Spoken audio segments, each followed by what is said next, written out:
আজ আমি নরেন্দ্রনাথ মিত্রের লেখা একটা ছোট গল্প পড়ে শোনাব। গল্পটির নাম দীপান্বিতা। ভারী অপ্রস্তুত হয়ে পড়ল অরুণা। লজ্জার আর সীমা নেই। দাদার বন্ধুর হাতে চায়ের কাপটি কেবল ধরে দিয়েছে, সঙ্গে সঙ্গে সমস্ত আলো নিভে সারা বাড়িটা একেবারে অন্ধকার হয়ে পড়ল। আর সেই অন্ধকারে অসাবধানে বীরেনের আঙুলের সঙ্গে অরুণার আঙুলগুলির একেবারে ছোঁয়াছুঁই হয়ে গেল।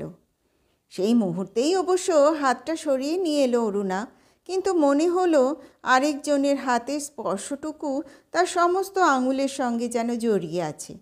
আর কেবল কি আঙুলে? অরুণা সেখানে আর না দাঁড়িয়ে ঘরের মধ্যে চলে গেল। বন্ধুর পাশে বসে শিশিরও চা খাচ্ছিল। বোনকে ডেকে নির্বিকারভাবে বলল, রুনি, ঘর থেকে তাড়াতাড়ি হ্যারিকেনটা জেলে আনতো। বীরেন অন্ধকারেই চায়ের কাপে একটা চুমুক দিয়ে বলল, ব্যাপার কি, হঠাৎ কারেন্ট বন্ধ হয়ে গেল যে?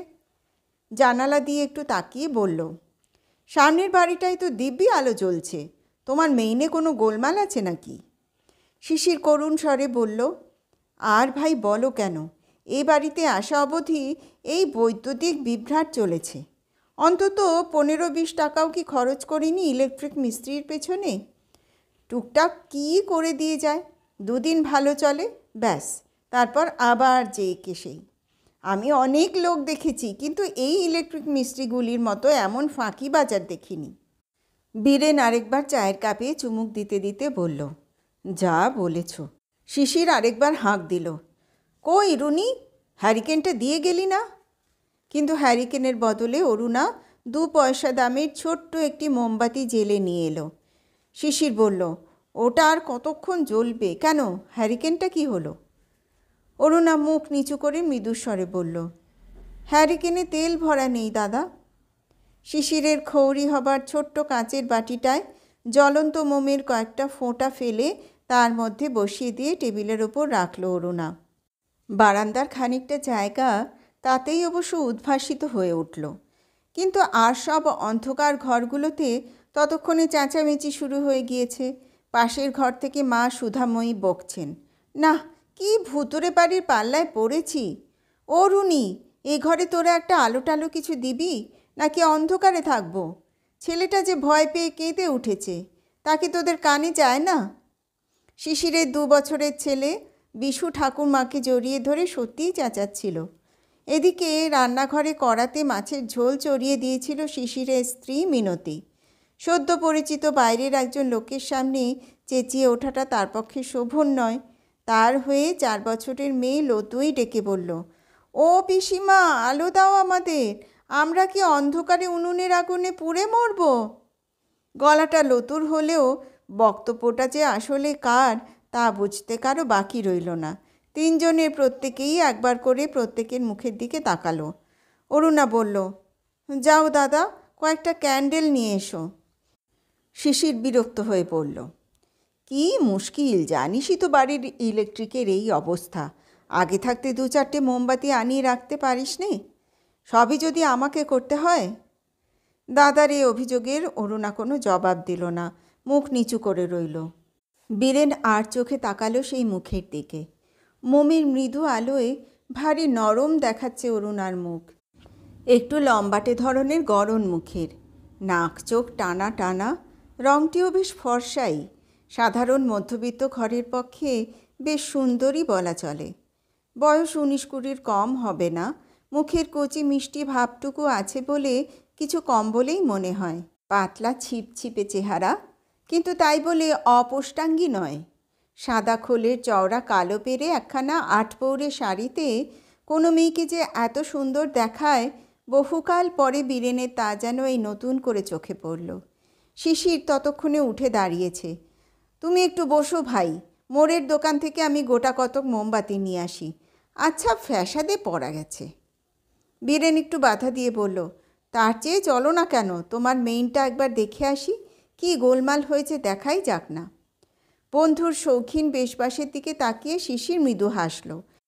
সাজসজ্জার দিকে এখনও বীরেনের বেশ লক্ষ্য আছে।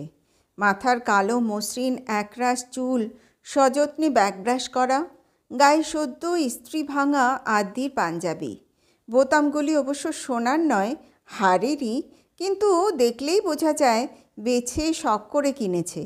চারদিকে নীল বর্ডার দেওয়া, মাঝখানে সাদা ছোট ছোট বোতামগুলি মানিয়েছেও বেশ। চওড়া কপাল, ভরাট গাল, গলায় পাউডারের সূক্ষ্ম আভাস একেবারে অদৃশ্য নয়। ছেলেবেলা থেকেই একটু শৌখিন রুচির মানুষ বীরেন। সে শখটা আজও বদলায়নি। শিশিরের প্রায় সমবয়সী হলেও এখন আর তা মনে হয় না। মেজে ঘষে 2-3 বছর অন্তত বেশ কমিয়ে এনেছে নিজের বয়স। 26-27-এর চেয়ে একটা দিনও বেশি বলে কেউ বিশ্বাস করবে না। বেশ আছে, সংসারে কেবল এক মা, এখনও বিয়ে থা করেনি, কোনো ভাবনা চিন্তা নেই। আর এদিকে অল্প বয়সে বিয়ে করে 2 সন্তানের বাপ হয়ে 30 বছরেই যেন বুড়িয়ে পড়েছে শিশির।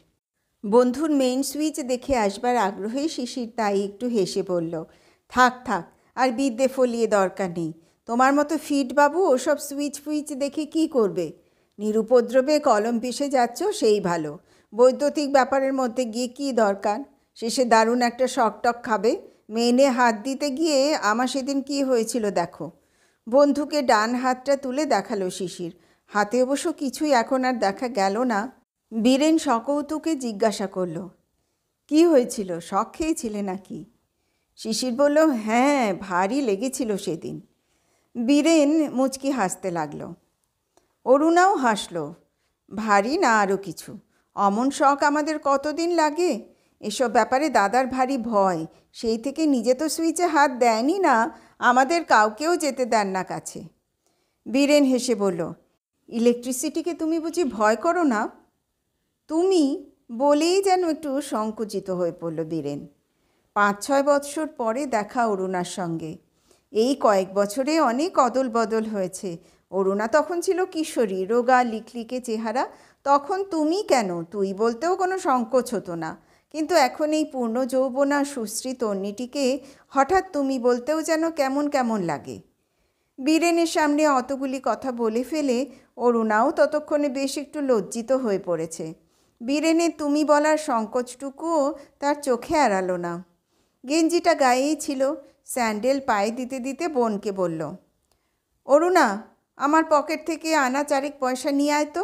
নিয়ে আসি ক্যান্ডেল। পয়সা দিতে অরুণা চলে গেল ঘরে। শিশির বেরিয়ে গেল মোমবাতি আনতে। অরুণাও তার পিছনে যেতে যেতে বীরেনের দিকে একবার তাকিয়ে বলল, আপনি বসুন, বৌদি অন্ধকারে কি করছে দেখে আসি। বীরেন বলল, তার চেয়ে মোমবাতিটাই তাকে দিয়ে আসুন না। অরুণা মৃদু হেসে বলল, আর আপনি বুঝি একা একা অন্ধকারে বসে থাকবেন? বীরেন বলল, একা একা থাকবো কেন? তারপর একটু থেমে বলল, শিশির তো এক্ষুনি আসবে। সত্যিই তাই, 3-4 মিনিটের বেশি দেরি হলো না শিশিরের। 8 ডজন মোমবাতি আর 2টো সিগারেট নিয়ে সে তাড়াতাড়ি ফিরে এলো। মোমবাতিগুলি বোনের হাতে দিয়ে বলল, যা, এবার ঘরে ঘরে জেলে দিয়ায়। একটু অন্ধকার হয়েছে কি চেঁচামেচিতে সব অস্থির, কারও যদি একটু ধৈর্য থাকে। তারপর বন্ধুর দিকে সিগারেট বাড়িয়ে দিয়ে বলল, ধরাও বীরু। বীরেন দেশলাই জেলে বন্ধুর সিগারেটটা আগে ধরিয়ে দিতে দিতে বলল, মোমবাতিতে তাহলে একেবারে কম যায় না শিশির? এদিকে ইলেকট্রিক চার্জও তো দিতে হয়। শিশির বলল, খুবই দিতে হয়। তারগুলো খারাপ হয়ে যাওয়ায় কারেন্ট বেশিই পড়ে।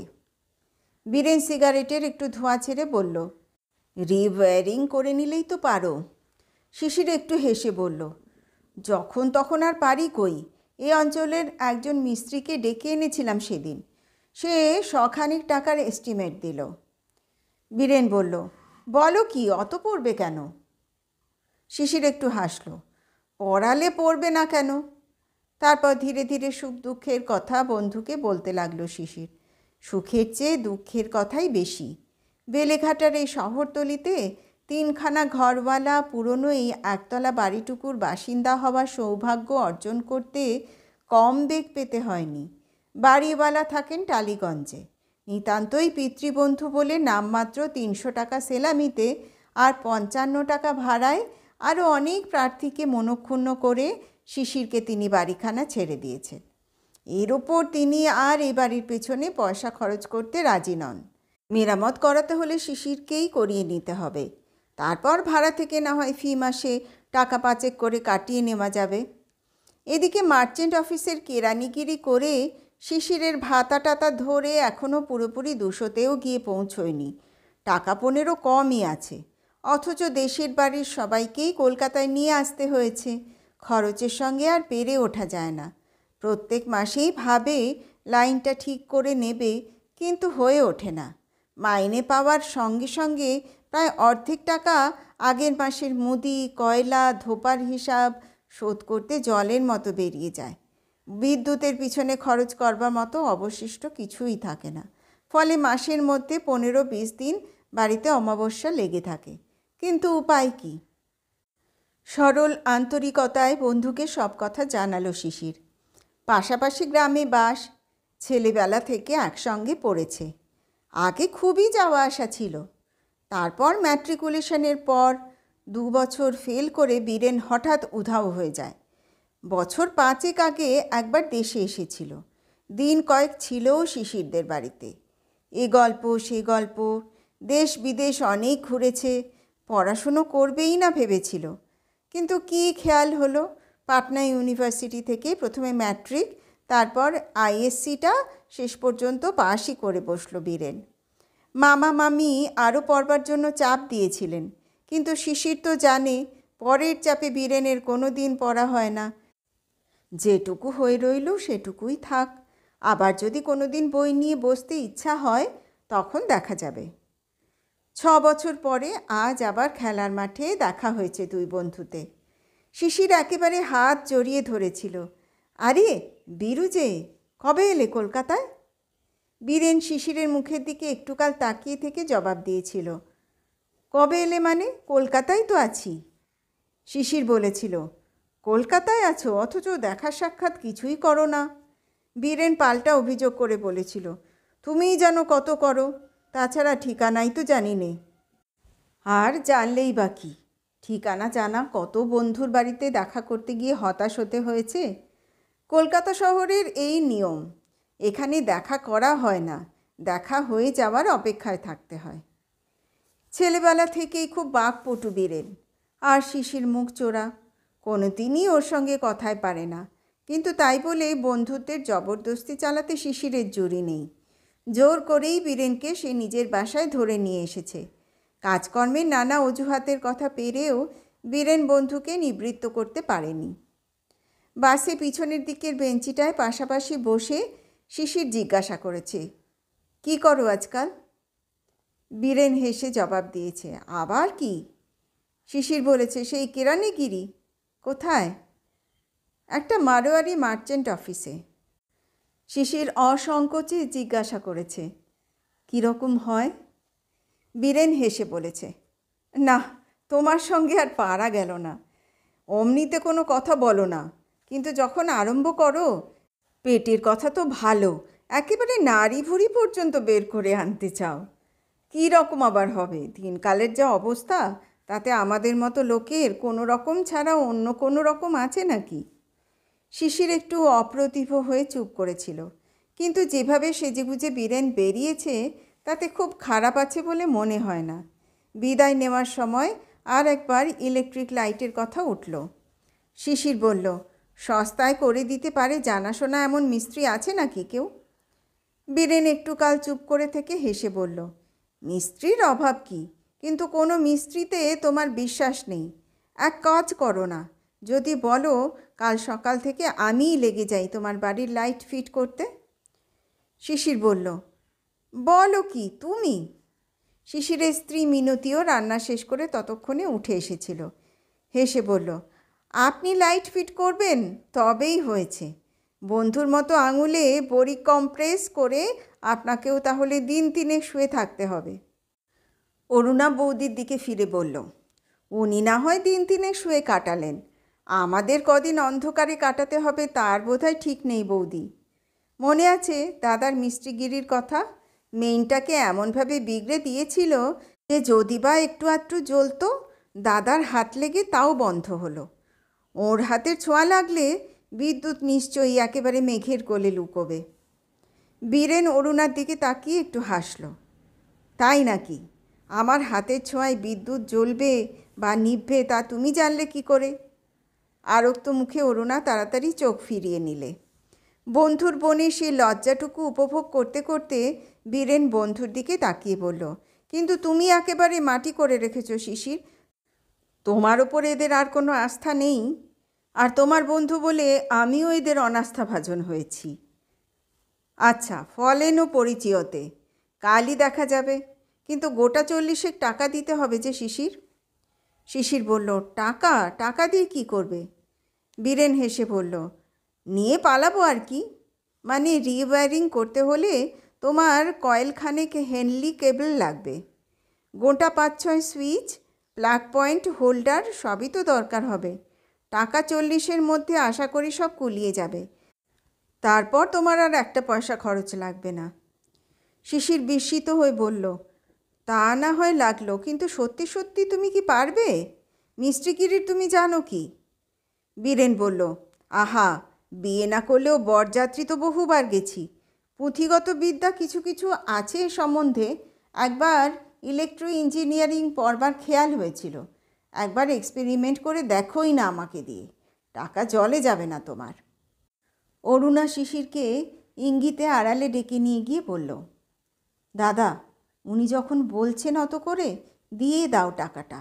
আসলে নিজে তো আর একা আসবেন না, একজন মিস্ত্রি টিস্ত্রি নিশ্চয়ই সঙ্গে করে আনবেন। তোমার সঙ্গে তামাশা করছেন। শিশির বলল, কিন্তু এখন অত টাকা পাবো কোথায়? অরুণা একটু ভেবে বলল, বেশ, আজ আমার কাছ থেকে নাও, মাসের প্রথম মাইনে পেয়ে দিলেই হবে। পাড়ার গুটি 2 ছোট ছোট মেয়েকে মাস 4 অরুণা পড়িয়েছিল, সেই বাবদ গোটা 50 টাকা তার হাতে জমেছে। দাদার অর্থ সংকটের কথা উঠলেই সেই টাকাটা সে ধার দিতে চায়। সে প্রায়ই ঠাট্টা করে বলে, রাজার নেই যে ধন, টুনির আছে সেই ধন।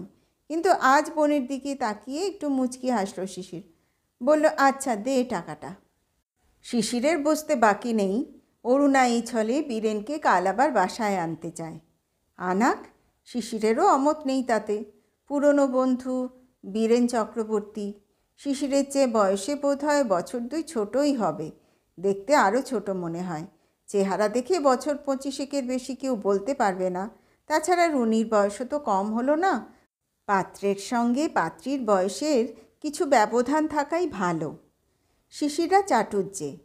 বীরেন কুলীন নয় বলে মার হয়তো একটু আপত্তি হবে, বুঝিয়ে শুনিয়ে ঠিক করলেই চলবে। আজকাল অত দেখলে চলে না।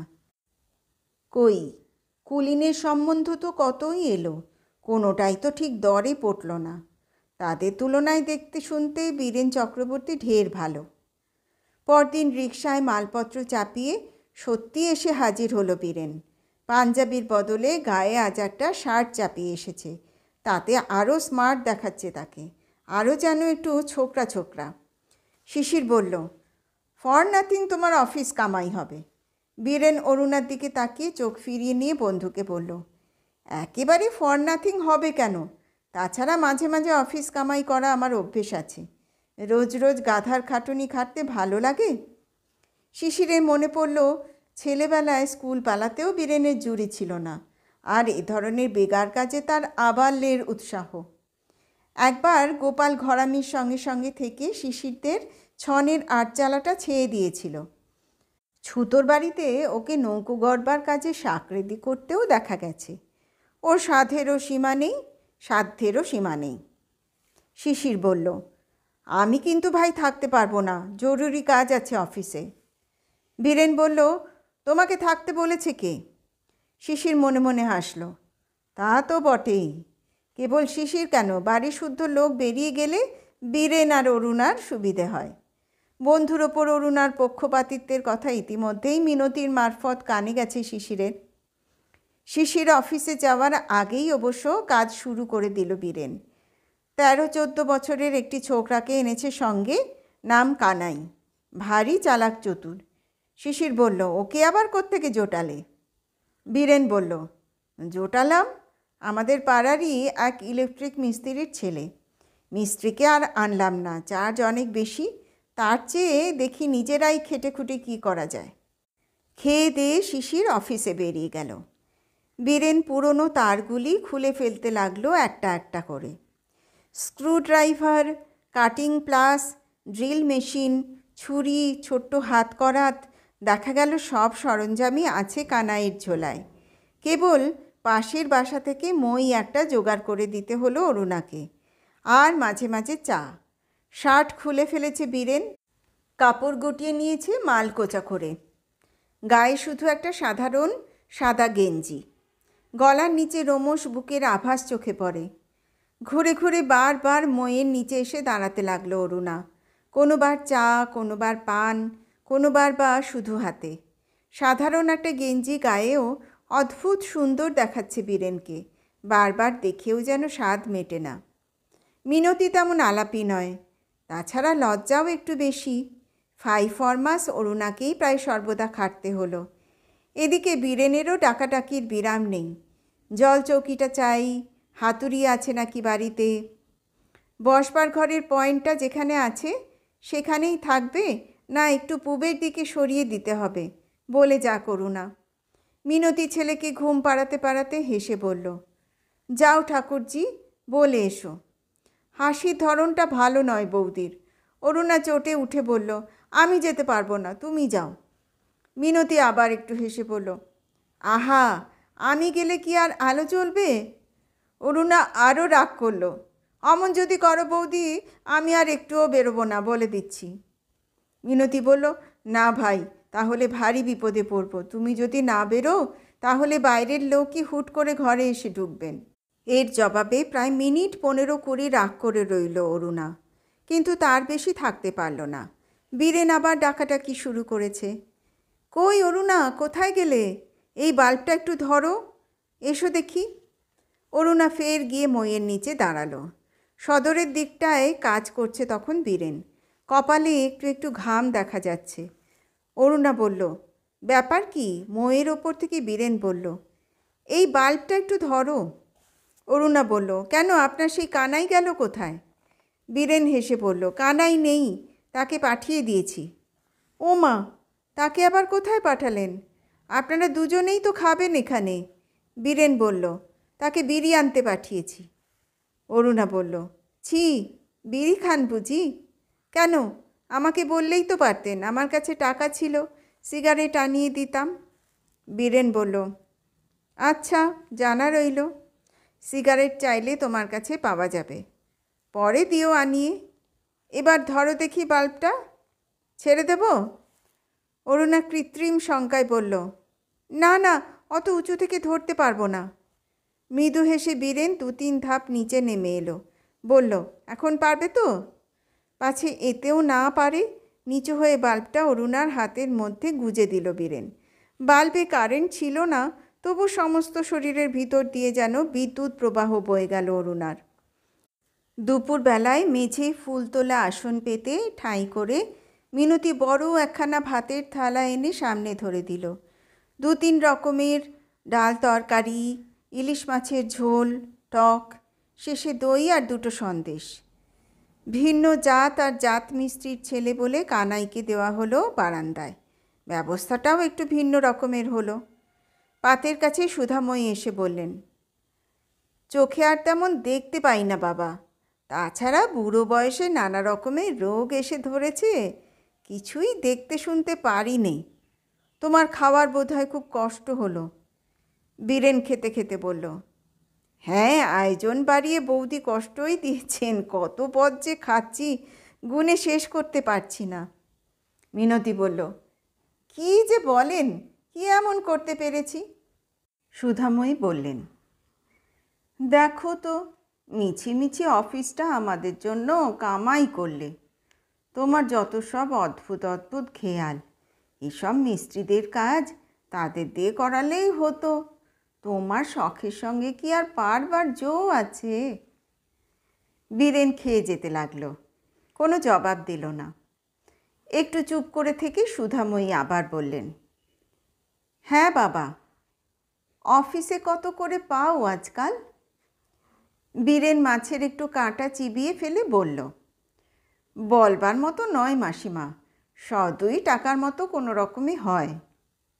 সুধাময়ী বললেন, বা 200 টাকা কম হলো নাকি?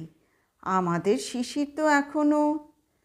বলতে বলতে কথাটা চেপে গেলেন সুধাময়ী।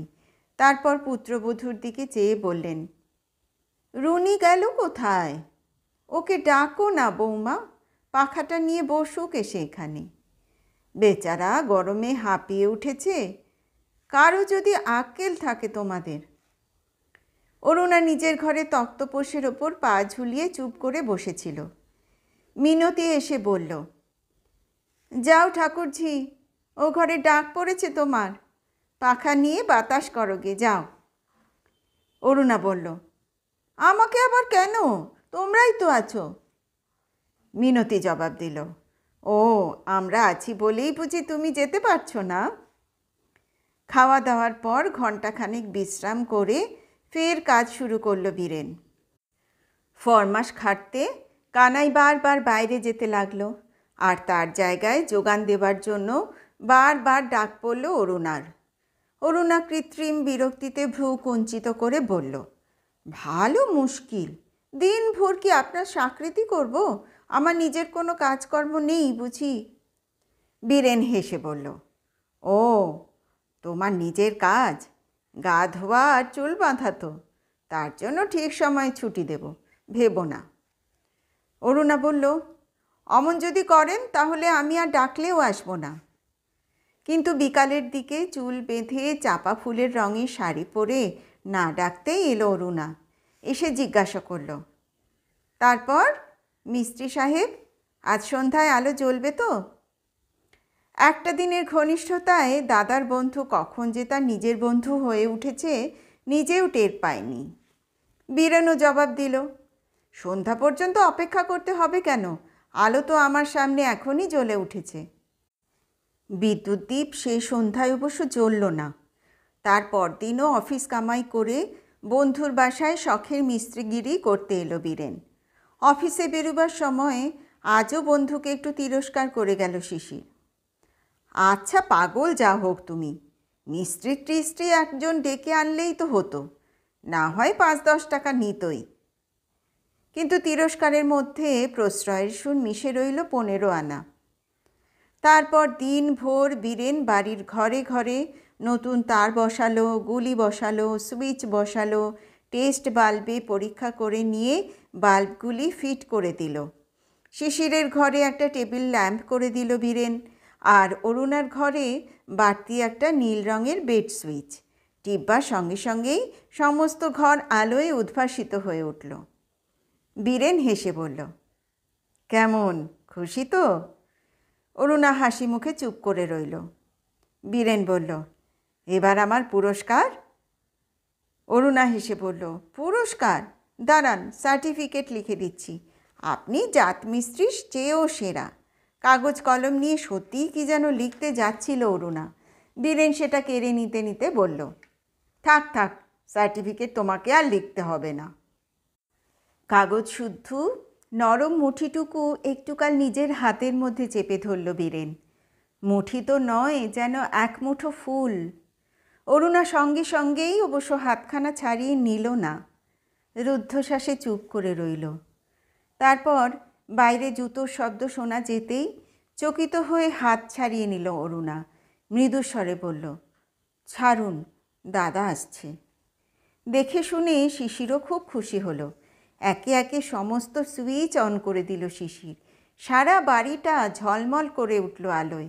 শিশির তাকিয়ে দেখল বাড়ির চেয়েও যেন বেশি ঝলমল করছে অরুণার মুখ। নৈশ ভোজের পর বন্ধুকে বাসে তুলে দিয়ে এলো শিশির। বলল, আবার কবে আসছো? বীরেন জবাব দিতে না দিতেই বাস ছেড়ে দিল। দিন তিনেক পর সিনেমার একটা পাস নিয়ে এলো শিশির। বক্সে 4 জনের পাস। সপরিবারে দেখবার ব্যবস্থা আছে। সাহিত্যিক বন্ধুর সিনেমা, যিনি তুলেছেন সেই পরিচালকও শিশিরের বন্ধু। তাদের যৌথ সৌজন্যে একেবারে বক্সের পাস মিলেছে। ছেলে মেয়েদের মার জিম্মায় রেখে স্ত্রী আর বোনকে নিয়ে বেরিয়ে পড়ল শিশির। বলল, চল, বীরেনকে এই সঙ্গে ধরে আনা যাক। মিনতি হেসে বলল, সেই ভালো, তিনিও ধরা দেওয়ার অপেক্ষায় আছেন। আমি ভেবেছিলাম সামনের রবিবার তাকে খেতে বলবো, তারপর মা বলবেন অন্য সব কথা। তার আগেই তুমি পাস নিয়ে এলে। শিশির বলল, মন্দ কি, কিন্তু বীরেনের ঠিকানা আমি তো জিজ্ঞাসা করে রাখিনি। মিনতি বলল, ঠিকানার জন্য ভাবনা কি, ঠিকানা ঠিক লোকের কাছে আছে। ঠাকুরজি বলো দেখি, আমাকে কেবল বাগবাজারের কথা বলেছিলেন, গলির নাম আর নম্বরটা কি যেন? অরুণা লজ্জিত ভঙ্গিতে বলল, নম্বর জানি নে, অনেকবার জিজ্ঞাসা করতে করতে গলির নাম একবার বলেছিলেন, কাঁটাপুকুর লেন। শিশির অসন্তুষ্ট ভঙ্গিতে বলল, আচ্ছা মানুষ তোরা, পুরো ঠিকানাটা টুকে রাখবি তা নয়। যাক, ওতেই হবে। গলিতে ঢুকে নাম আর চেহারার বর্ণনা দিলে নিশ্চয়ই খুঁজে বের করা শক্ত হবে না। চল। দুবার বাস বদল করে বাগবাজারের মোড়ে নেমে তিনজনে খানিকটা পথ হেঁটে গিয়ে উপস্থিত হলো কাঁটাপুকুর লেনে। যাকে সামনে দেখল তাকেই জিজ্ঞাসা করতে লাগলো শিশির। বীরেন্দ্রনাথ চক্রবর্তী, ভারত ইন্স্যুরেন্সে কাজ করেন, চেনেন? এই গলিতেই থাকেন তিনি। বাড়ির নম্বরটা বলতে পারেন কেউ আপনারা? কেউ পারে না। চেহারা টেহারার বর্ণনা দেওয়ায় চোয়াল ভাঙা, ঘাট ছাঁটা, বকাটে ধরনের একটি ছেলে হঠাৎ বলে উঠল, ও বীরুদাকে খুঁজছেন? এই বস্তির ভিতরে থাকেন তিনি। স্যাঁতস্যাঁতে মেটে বস্তি, দিনের আলো সেখানে ঢোকে না। রাত্রির দ্বীপ এখনও জ্বালা হয়নি। একটি তালাবন্ধ ঘরের দিকে ছেলেটি আঙুল বাড়িয়ে দিল। ওই ঘরে থাকেন, বোধহয় কাজে টাজে কোথাও বেরিয়েছেন। শিশির বলল, আজ আবার কাজ কোথায়, আজ তো পাবলিক হলিডে। অরুণা বলল, অসম্ভব, এসব জায়গায় তিনি থাকতেই পারেন না। বস্তি বাড়ি থেকে বেরিয়ে সবাই ফের পথে নেমেছে। কানাইয়ের সঙ্গে দেখা হয়ে গেল। একটা স্ক্রু ড্রাইভার নিয়ে সে উত্তরের দিকে ছুটতে ছুটতে যাচ্ছে। অরুণাই থামালো তাকে। আরে শোনো শোনো, বীরেনবাবু থাকেন কোথায় জানো? তার বাসা কোথায়? কানাই থেমে দাঁড়িয়ে সবাইকে একবার দেখে নিয়ে বলল, বাসা? বাসায় তো তাকে পাবেন না। 17 নম্বরের বাড়িতে কাজ করছেন যে বীরুদা, আসুন আমার সঙ্গে। অরুণা বলল, কাজ করছে? কী কাজ?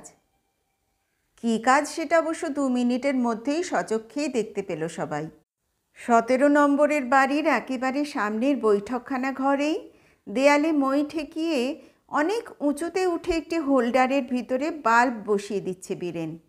গায়ে ময়লা একটা গেঞ্জি, ঘাম চুইয়ে পড়ছে কপাল দিয়ে। বাড়ির প্রৌঢ়কর্তা হুকোয় তামাক খাচ্ছিলেন। শিশিরদের দিকে একটুকাল অবাক হয়ে তাকিয়ে থেকে বললেন, আপনারা? শিশিরদের হয়ে কানাই জবাব দিল, আগে ওরা মিস্ত্রি মশাইয়ের কাছে এসেছেন, বাসায় না পেয়ে। কুঞ্জবাবু একটু হেসে বললেন, ও আপনাদেরও লাইট বিগড়েছে বুঝি, কিন্তু আজ তো ওকে ছাড়তে পারবো না, কালও না। ও বীরু মিস্ত্রি, দেখো কারা খুঁজতে এসেছেন তোমাকে। বীরেন সামনের দিকে একবার তাকিয়ে মুহূর্তকাল স্তব্ধ হয়ে থেকে পিছন ফিরে ফের নিজের কাজে মন দিল। কুঞ্জবাবু জিজ্ঞাসা করলেন, আজ অন্তত গোটা 2 বাল্ব জ্বলবে তো মিস্ত্রি? বীরেনের জবাবের জন্য অপেক্ষা না করে, কোনো কথা না বলে শিশির, মিনতি আর অরুণা 3 জন ফের রাস্তায় নামল। দুদিকের বাড়িগুলিতে তখন বৈদ্যুতিক বাতি জ্বলে উঠেছে।